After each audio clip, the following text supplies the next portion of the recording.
Почитувани, да се даде одговор не значи само да се наредат неколку зборови во 3-4 реченици. Да се даде одговор значи да се понудат аргументи и докази и да се одговори на сите поставени прашања во детали. Радмила Шекеринска вчера не даде одговор, туку дополнително се заплетка себе си и зажали својот сопруг. Ние не сме сигурни дека таа беше свесна што всушност кажа. Радмила Шекеринска вчера ни кажа дека таа и незиниот сопруг добиваат 5317 евра за кирија месечно од фирмата во која работи незиниот сопруг за стан кој е во нивна собственост и во кој самите живеат. Кирија наплаќаат за собствен стан заради тоа што самите живеат во него. Замислете да живееше Шекеринска во туѓ стан. Колкава кирија ќе наплаќа? 10.000 евра, 15.000 евра, 20.000 евра. Господјата Радмила Шекеринска вчера сакаше да не убеди дека нема ништо спорно во овој скандалозен приход кој го остваруваат, но не е така. Прво, која е пазарната логика и пазарната цена за изнајмување на стан во Скопје, па макар тој бил и екстра голем како оној на Шекеринска од 178 метри квадратни, па да биде изнајмен за цели 5317 евра месечно. Таква висока кирија во Скопје за стан, па и за куќа не постои. Ова е најскапата кирија што може да се сретне во целата држава. Како е дојдено до оваа цена? Врз основа на кои параметри? Зошто фирмата во која работи незиниот сопруг би плаќала 5317 евра месечно, кога за ист таков стан може да плаќа не повеќе од 800 евра? Diners е профитна фирма или добротворно друштво задолжено за луксузниот живот на господја Шекеринска? Второ, како тоа е возможно сами да издавате собствен стан за да живеете во него? Каде го има тоа?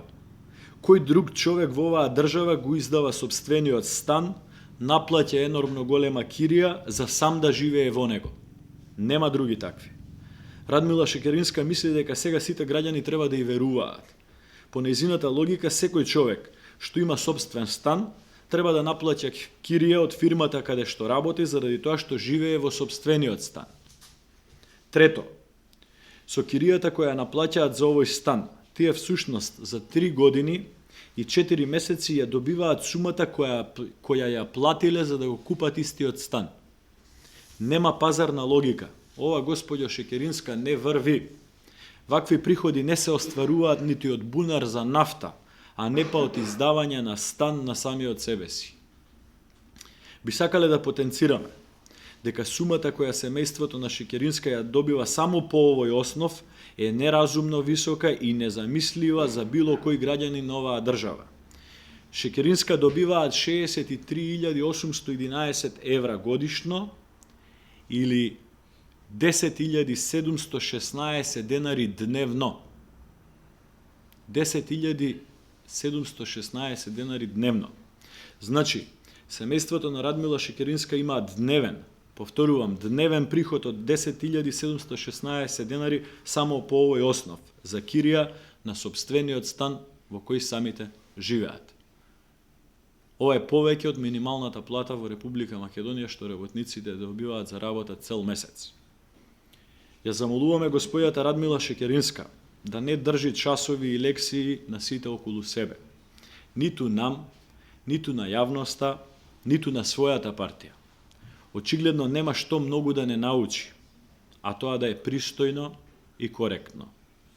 Наместо тоа, и денес ја повикуваме да одговори на следните прашања, без да се обидува да држи празни реторички говори и без при тоа да се труди да ги напаѓа сите околу себе заради енормните и несразмерните приходи која таа ги остварува. Прашањата се следни. Каков е договорот за кирија? Дали јавноста ќе го добие на увид? Дали договорот има пазарна логика или представува покритие за друг вид на приходи кои Шекеринска треба да го остваруваат? Зошто не изнајмуваат стан од било кој друг граѓанин на Скопје, туку мора собствениот стан да си го издаваат сами на себе? На која сума плаќаат данок? Многу важно. Колку години овој стан е издаден на самите себе? колку вкупно приходи оствариле по овој основ, знаејќи дека киријата што ја наплаќаат за една година е 63.811 евра, за 2 години е 127.622 евра, за 3 години е 191.433 евра, а за 4 години е енормни и неразбирливи 255.244 евра. Уште еднаш ја повикуваме, но и замолуваме господјата Шекеринска да даде одговор за овие скандалозни приходи. Нападите врз други и празните реторики нека ги остави за друг момент. Сега мора да даде одговор. Ви благодарам.